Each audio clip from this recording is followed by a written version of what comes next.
Hey traders and investors, it's Serge Berger here. Today we're going to have a look at the S&P 500. Going to be getting a ton of questions. A lot of people getting very antsy on when this index will finally and hopefully be able to break a little bit more to the upside.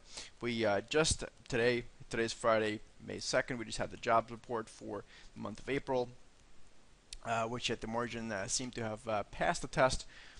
But still, stocks seem to be struggling here with the resistance area. So let's have a look at what's going on.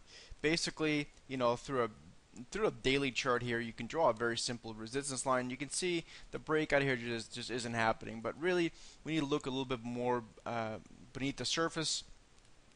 Although before we do that, let's have a quick look and understand that we have rejection of the lows here a couple times over the past few weeks. Once here when we came down to the early April lows, strong rejection with a hammer candle. Then again, once again here just a few days ago on the 28th of April. So within that context, understanding that there's upward pressure every time there's a dip, i.e. buyers come in. Let's go and dig a little deeper. And for that, I'm going to use the futures chart here of the S&P 500 futures, but obviously that's more or less the same thing. What we want to be focusing on here more is the price action. Okay, the psychological, looking at it through the lens of psychology by using technical analysis. And what you're seeing here basically is this higher low, and all of it is really bumping up against this resistance line here. And so if we look at it through that lens, you can see the pressure that's really starting to be built up against this resistance area here over the past couple of weeks, and just very close to the all-time highs here in early April. So really what we're having here is just a continuing buildup of pressure underneath resistance. Okay, and that more often than not leads to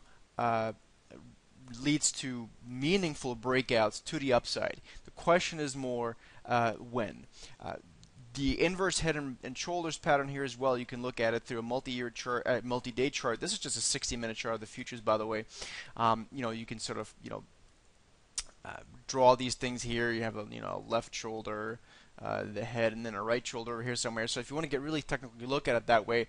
And you can also then draw some Fibonacci retracement areas, so you can kind of understand that the index here just on the 28th of April did hold at an important area, namely at a 50% retracement. So from the lows of the 13th up to the highs of the 24th down to the 28th, you can see that the index there held a 50% retracement. So the logical resistance area here again will be this lateral point. So my whole point is, if you look at the daily chart, you can't really fully understand the daily chart unless you also look at the nearer term time frames, in this case like a 60-minute chart, so you can really kind of see what's going on, whether this is going to be a very good resistance area up here, or if it's more likely to break, i.e.